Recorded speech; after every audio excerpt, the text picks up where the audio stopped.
This episode is brought to you by Performance Protocol. You all know I've been preaching about recruiting and development of our police teams. Many agencies across the country are still struggling with their numbers, which impacts everyone's wellness and true ability to do their jobs. Enter Performance Protocol, a premier solution to address these exact challenges, helping not only to get your agency fully staffed, but stay fully staffed. To learn more, go to performance-protocol.com.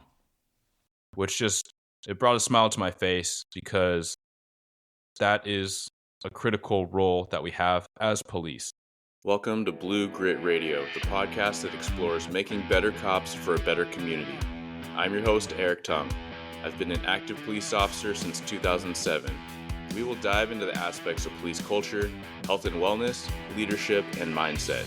You'll hear from experts not only from policing, but all industries as they relate to being our best with purpose, passion, and positivity. Join me as we share stories, lessons, and advice so we can all be better for ourselves, our teams, our families, and our communities. Hello, ladies and gentlemen. Welcome back to another episode of Blue Grit Radio. This is your host, Eric. Today's a short episode. I just want to focus on a couple things. As we start out the new year, I'd be remiss if I didn't mention and pay some respect and honor and a moment to the victims out in New Orleans. What an awful thing to wake up to on New Year's Day when people are celebrating, they're moving forward. New Year's is about so many things, and oftentimes it's a time when we find ourselves really reflective on where we've been, what we're doing, and where we're going. And to see that kind of atrocity is very disturbing, and it's very unsettling. At the same time, as a first responder and being in the police industry, I believe it is very motivating. I had a lot of thoughts and reflections that morning that I posted about on Blue Grit Wellness. And some of that was that, after working, just past midnight, trying to hang out with the guys for a little bit, in navigating our night, I found myself with all these thoughts and all these things I wanted to do and not wanting to really do many of them. But with what happened, it helped me realize that in the face of terrorism, in the face of these violent actors, we need to continue to literally soldier on. We need to continue to have resolve and to lean on our discipline and our practices and purpose and know what we're doing, why we're doing it, and then worry about the how. And so I made sure, even though I didn't feel like it, I was motivated to work out, because my job as not just a first responder or a police officer, but also as a family man and a father and a husband and a friend and an able-bodied adult in this civilization, is to do something if it needs doing in order to protect others that cannot protect themselves. That is a value of mine, and I know it is a value shared with many people that I interact with, whether it's in uniform or out of uniform. At the same time, I didn't feel like getting in the river, but I had made an intention to get in the freezing river as kind of a polar plunge. And part of me felt dumb about doing it or even posting about it, but that was kind of the point too, was that we have plans, we have intentions, we have reasons for doing things, and we cannot and will not allow a terrorist, a coward like that, to alter the course of what we're doing it and why we're doing it. And so I got in that freezing river. I think the air was like 34 degrees, and so I don't even know what the water was, but it wasn't that bad. And I'm glad I did it because I had the intention of doing it, and I did it. And on my way in, I was so close to texting my two sergeants that work days, the day and early swing shift. I thought, what better way to utilize what would typically be a slower paced day, New Year's Day, after, probably a very eventful, busy night, is to open up the range and encourage people to get in some drills, refine their skills, and push themselves. And I didn't text them. I was like, let me just roll in and just start my day. And lo and behold, the whole crew was already at the range, and I was able to jump in with and after them, which just it brought a smile to my face because that is a critical role that we have as police. I mean, ultimately, the core reason why there even are police is to be able to have a group of people that can step up in the moment if there's violence and there are vulnerable people that need protecting that can't protect themselves. And so, with that, seeing a group of individuals, men and women, in the range, pushing the pace, really plugged in trainer, right? You got first line supervisors, very much into the same prerogatives and self development and team development and getting their mind right, getting their mind right on what may be out there at any time, any day, any place, any community. Violence of this nature, evil of this nature, cowardice of this nature does not discriminate. An active shooter, a terrorist organization, or lone actor may and will do what they're going to do anytime, any place. And so it is our responsibility, it is our charge, and it is our oath to do what we can the best we can do it. And by doing the best we can, we train, we get in the gym, we get on the mats, we get in the range. Oftentimes, as important as that is we prepare our minds, we watch video, we talk through things, we play it back in our brains so that when a call goes a certain way, when it sounds like it may go a bad way, we know exactly what we're going to do and we know exactly what our people are going to do, and we'll do the best we can. And it also means we hit the books. It also means we stay up on our case law. It also means we check our equipment. We don't get complacent. And it might feel like a lot at times, but a little goes a long way.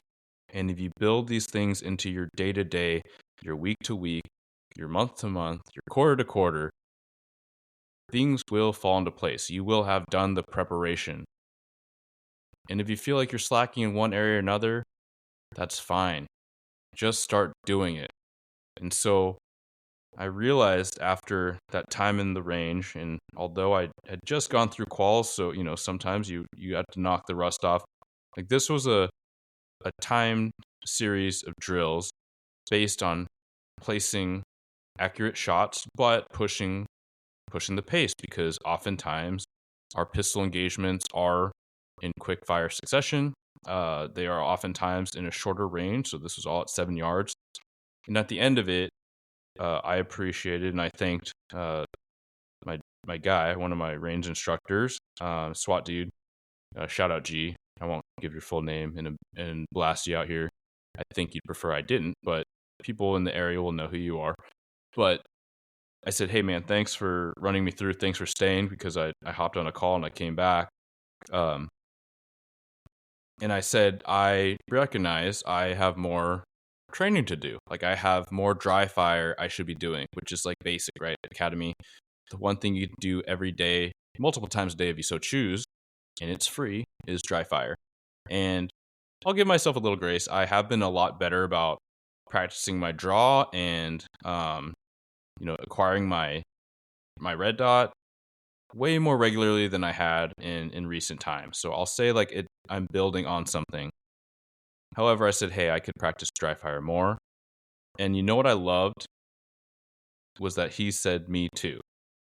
Right, here's one of the best tactical, I want to say operators. I know some guys are going to roll their eyes, but I just mean in the literal sense of the word. Like he's a tactical officer that deploys in the SWAT team, and he gets more training in practical apps more than others. And this, as a lot of those folks are masters of their craft. And immediately, without hesitation, when I said I could use more practice, he said, so could I. And I love that. I love that about a culture of high drive individuals that are going to do their best for whatever may come, whatever may pop up on the screen, whatever may come over the radio, or whatever may unfold right in front of them. So I say all that to say that there is and always will be a multitude of things that we can do in our day-to-day, regardless of what life throws at us, as small as 20 push-ups and jump squats, as small as getting in the range or dry firing in your garage safely. Remember those 4 universal laws. Safely for a couple minutes. A little goes a long way. As much as you can talk about what happened on New Year's Day and what happened in this town or at that school, what may happen, how you may respond to your local school, to that local synagogue, in your town, in your beat, how you may respond to any of these things with your buddies, with your friends. So you can talk through what you have in your car. Do you have a breaching tool? Is your car a breaching tool? These are all instrumental practices so that you can better show up on the day. Again, I want to take a moment to recognize the victims, not just therein, but all over through years in our nation, in our society. People we can't bring back. And that includes first responders that responded to some of those incidents. But I also want to leave it on a positive note that I want to recognize there's always something we can do to get better every single day. That's a lot of the purpose of this podcast, right? It started from the vein of personal wellness, peer support, mental health, fitness, nutrition. And that is a piece of it. And I imagine that will always remain a piece of it in my strong beliefs in what first responders need to accept, lean into, and develop within themselves.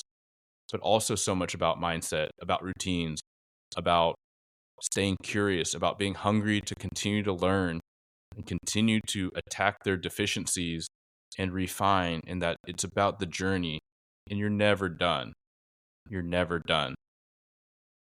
And lastly, I just want to thank everybody out there who is in the uniform, as well as everybody out there who is a protector. And there are a lot of people who are not serving officially as first responders, but they take their training, they take their fitness, they take their mindset extremely seriously. Many times more seriously than those that are first responders. And that's not a knock as much as it's an elevation and a props to those that show up in their communities ready to do the thing. And we do see, and we have seen people doing that in our community in recent times as well. So it's not about a just us thing. It's about all of us, like capital us thing, in this thing we call community, in this thing we call society. So thank you all for those that are forward-leaning, forward-charging, self-developing, team developing. And thank you for everyone who supports this show and everything that we're talking about, right? How we can get better daily, better as individuals, as groups, as a profession, and a community, like a capital C community. That's what it's been about. That's what it is about. And that's what it's always going to be about. Thank you. Please take care, stay safe, and stay gritty.